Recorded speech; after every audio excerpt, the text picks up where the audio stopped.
안녕하세요. 한국여성정책연구원 김정혜 부연구위원입니다. 오늘 소개해드릴 연구보고서는 2021년 수행한 스토킹 피해자 보호 지원 강화를 위한 법 제화 방안 연구입니다. 스토킹은 스토킹 행위, 스토킹 범죄 이렇게 구분이 되는데요. 상대방의 의사에 반해서 정당한 이유 없이 상대방과 그의 가족과 동거인에게 불안감이나 공포심을 일으키는 행위를 말합니다.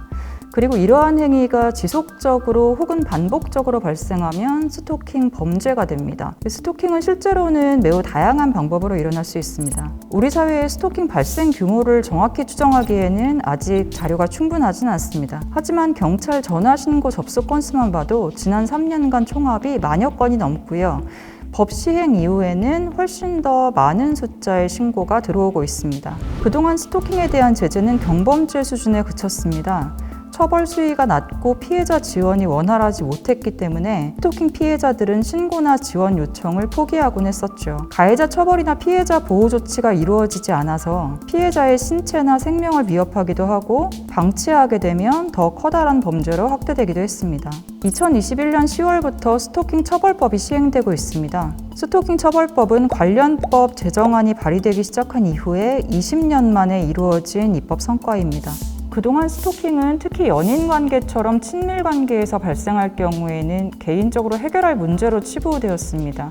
피해자 보호 조치도 거의 이루어지지 않았고요. 법이 만들어지기 전에는 스토킹으로 일상에서의 지속적인 불안을 경험하더라도 경찰에서 어떤 조치를 취하기는 어려웠습니다.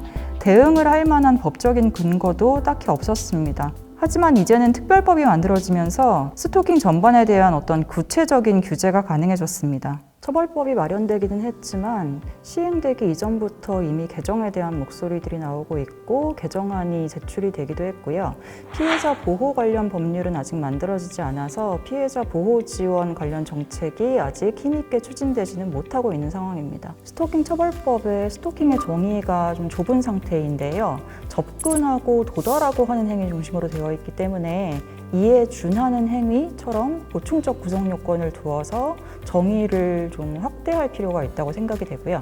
피해자의 범위가 지금 피해자와 가족과 동거인 정도까지 추가가 되어 있는 상황인데 가족이나 동거인이 아니라 밀접한 관계에 있는 사람으로 좀 변경을 해서 보호 범위를 넓힐 필요가 있고 가해자의 제재 조치와 관련해서도 주로 접근 금지 중심으로 되어 있어서 한계가 있습니다. 그래서 접근 이외의 스토킹에 대한 제한 조치를 할 수 있도록 좀 넓힐 필요가 있습니다. 그리고 피해자 보호 지원을 좀 강화하기 위해서 국가와 지방자치단체의 책무까지 포함하는 피해자 보호 지원과 관련된 법률을 제정할 필요가 있습니다. 스토킹 피해자를 지원하기 위해서 생계 지원이라든지 주거 지원, 의료 지원, 그리고 온라인 스토킹 피해에 대해서 삭제 지원 같은 것들이 필요하고요. 그리고 특히 직장에 가해자가 찾아가서 사업을 방해하는 경우에는 직장에서 피해자를 보호해주지 않으면 생계의 위험을 초래하게 되는 상황이 발생하기 때문에 직장 내에서의 피해자 보호 조치도 중요하다고 할 수 있습니다. 주민등록법을 개정해서 스토킹 피해자의 주민등록번호가 유출되었을 경우에 번호를 변경할 수 있게 해준다거나 주민등록표 열람을 제한하는 등의 개정도 필요합니다. 상대방을 감시, 통제하고 생활상의 평온을 해친다면 그것이 바로 스토킹에 해당합니다. 스토킹 처벌법이 개정되고 스토킹의 특성을 반영해서 스토킹 피해자 보호법이 만들어져서 우리 사회의 안전망이 한층 더 강화되기를 바랍니다.